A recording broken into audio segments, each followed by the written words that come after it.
अध्याय 6 ध्यान योग श्लोक नंबर 43। हे कुरुनंदन, तब उसके पूर्व जन्म की चेतना जागृत हो जाती है और वे फिर से योग में सिद्धि के लिए प्रयासरत हो जाता है। श्री कृष्णा डिवोरीज, पिछले कुछ वर्सेस से अर्जुन ने एक सवाल पूछा है, भगवान जी अगर कोई योग के रास्ते में आपके रास्ते में आगे चले श्रद्धा से, लेकिन फिर वो संयम खो दे और किसी कारण वो संसारिक जीवन की तरफ आकर्षित हो जाए और फिर एक तरह से भगवान के रास्ते से भटक जाए, तो ऐसे योगी का क्या होता है? क्योंकि वो असफल योगी हुआ ना, सफल तो नहीं हो पाया। सफलता तब मिली कि अगर भगवत प्रेम हो जाता और भगवत धाम प्राप्त हो जाता। तो फिर भगवान ने उत्तर ये दिया था कि कल्याणकारी योगी को कोई उसका नुकसान नहीं पहुंचा सकता, उसका कोई पता नहीं होगा। पहले भगवान उसको अच्छे लोकों में भेजेंगे, वहाँ पुण्य का सुख भोगेगा। उसके बाद उसको अच्छे परिवारों में या फिर धनवान परिवारों में जन्म मिलेगा। और अगर बहुत ज़्यादा स्पिरिचुअल प्रैक्टिसेस किसी ने की थी पिछले जन्मों में, तो उसको ऑफकोर्स उसके बेसिक्स तो अच्छे होंगे ही, रोटी कपड़ा मकान, लाइक जैसे अच्छी फैमिली वैल्यूज़, राइट, वेल्थ। और सबसे इम्पोर्टेंट ये है कि वो एक बहुत ही स्पिरिचुअली रिच फैमिली में पैदा होगा, मतलब ऑलरेडी योगियों के कुल में पैदा होगा जिनको ऑलरेडी डिवाइन नॉलेज हो, है ना। और ये समझाया था कि ऐसा बर्थ जो है वो बहुत रेयर होता है इस दुनिया में। अब भगवान जी बता रहे हैं फिर क्या होगा। बर्थ मिल गया उसको, फिर ये होगा कि कुछ ना कुछ सर्कमस्टेंसेस ऐसे बनेंगे कि उसको पूर्व जन्मों की चेतना वापस मिल जाएगी। यही बेस्ट पार्ट है इस बात का। कुछ भी संसार में आप इकट्ठा कर लेते हो तो आपका अगले जन्म में कैरी फॉरवर्ड नहीं होता, एक्सेप्ट ये योग का रास्ता, भक्ति का रास्ता, डिवाइन नॉलेज का रास्ता। जो भी आपने इकट्ठा किया 60% पे थे, 70% थे, 80% पे कहीं भी पहुंचे थे आप, तो अगले जन्म में कुछ ना कुछ सर्कमस्टेंसेस ऐसे बनने हैं कि आपको वो पुरानी बातें रिवाइव हो जाएंगी। इसलिए कई बार हम देखते हैं कि एक यंग से बच्चे को भी डिवोशन में बड़ा इंटरेस्ट होता है और वो भगवान की बातों से बड़े जल्दी अट्रैक्ट हो जाता है और उसको बातें बड़े आराम से समझ आती हैं। आज ही हम एक NGO में सेवा के लिए गए थे, वहाँ स्कूल के चिल्ड्रन भी थे और जैसे जैसे मैं कुछ पॉइंट समझाने की कोशिश कर रहा था और बच्चे ऐसे फटाफट आंसर्स दे रहे थे हर एक चीज़ के। May be hardly 8 years 9 years, शरीर के तौर पे वो छोटे थे, but I could feel soul level में बहुत एडवांस्ड हैं, बिकॉज उनको सारे कॉन्सेप्ट्स भगवान से जुड़ने वाले बड़े इजीली क्लियर हो रहे हैं। तो ये कहाँ से आ रहा है? बिकॉज वो सोल लेवल पे बहुत एडवांस स्टेजेस पे हैं। और फिर भगवान क्या कहते हैं, उसकी पूर्व जन्म की चेतना आती है और फिर वो प्रयासरत हो जाता है 100% पे पहुंचने के लिए, मतलब फाइनल सिद्धि के लिए, परम गति के लिए। जहां उसने छोड़ा था अब वो वहां से अपनी जर्नी को कंटिन्यू करता है। संसार में कुछ भी उपलब्धि है, 100 करोड़ भी सेव कर लोगे, अगला जन्म आ गया तो फिर ज़ीरो से स्टार्ट करोगे। और भगवान के रास्ते में अगर जो भी सेव हो गया वो वहाँ से तो मिल ही जाएगा और उसके बाद आपको वहाँ से आगे बढ़ना होता है।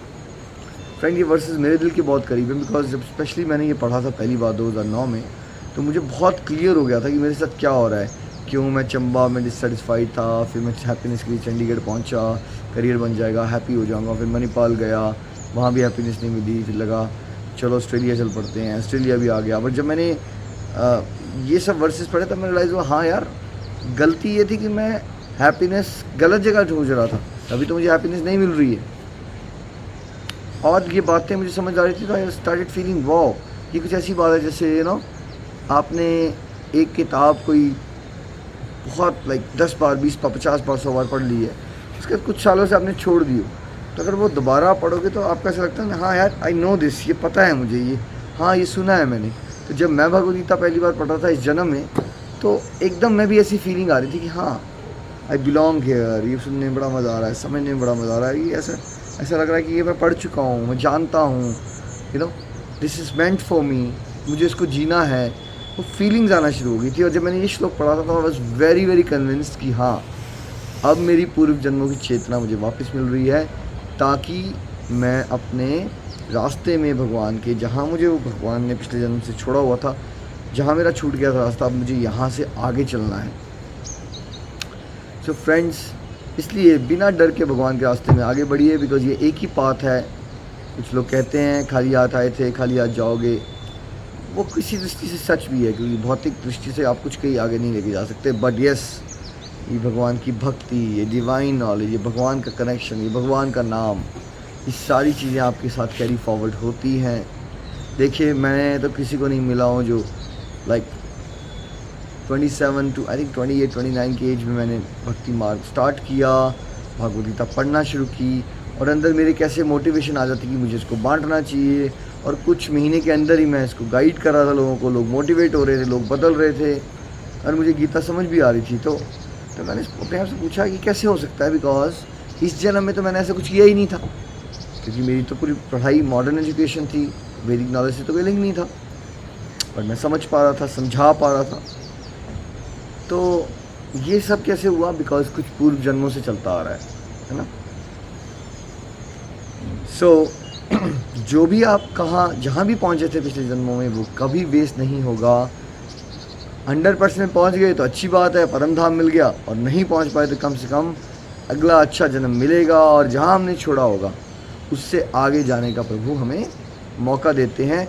और फिर वैसे साधक नेचुरली ईश्वर की तरफ अट्रैक्ट हो जाते हैं। कुछ सर्कमस्टेंसेस जैसे बनते हैं, देखिए मेरे केस में वो सर्कमस्टेंस बनना, मेरा ऑस्ट्रेलिया जाना खुशियों के और मटेरियलिस्टिक ग्रोथ के चक्कर में, और वहाँ पे एक एक्सीडेंट हो जाना, और उस एक्सीडेंट ने कैसे मेरी विचारधारा बदल डाली, फिर डिप्रेशन हो जाना even though I was such A positive person, है ना। और वो सब कैसे सर्कमस्टेंसेस बनते गए, जैसे भगवान के तरीके थे कि बेटा अब तूने बड़ा समय वेस्ट कर लिया है, अब तेरे को मैंने पूर्व जन्मों की चेतना देनी है, तुझे आत्म साक्षात्कार के रास्ते में जो तेरा मार्ग है तू भटक गया है, कुछ सिचुएशन में ऐसी डाल रहा हूँ ताकि तू ये रियलाइज़ करे कि तेरे लिए जीवन का रास्ता वो दुनियादारी का रास्ता नहीं है, तेरे लिए मैंने जो चुना है वो मेरा रास्ता है, मेरे रास्ते पे चल और दूसरों को चला। तो ये बातों के लिए ना मुझे ऐसा नहीं हुआ कि मुझे किसी ने कन्विंस किया है, I was very naturally attracted to it, है ना। सो आप भी समझिए, अगर आप नेचुरली भगवान की तरफ अट्रैक्ट हो रही हो तो ऐसा मत सोचो कुछ इस जन्म का कुछ हुआ है, पुराने जन्मों के खाते आपके खुल रहे हैं, उसको रियलाइज़ करो, उसके लिए थैंकफुल रहो और अब इस जन्म की मेहनत करने के लिए तैयार रहिए। श्रीमद् भागवत गीता की जय।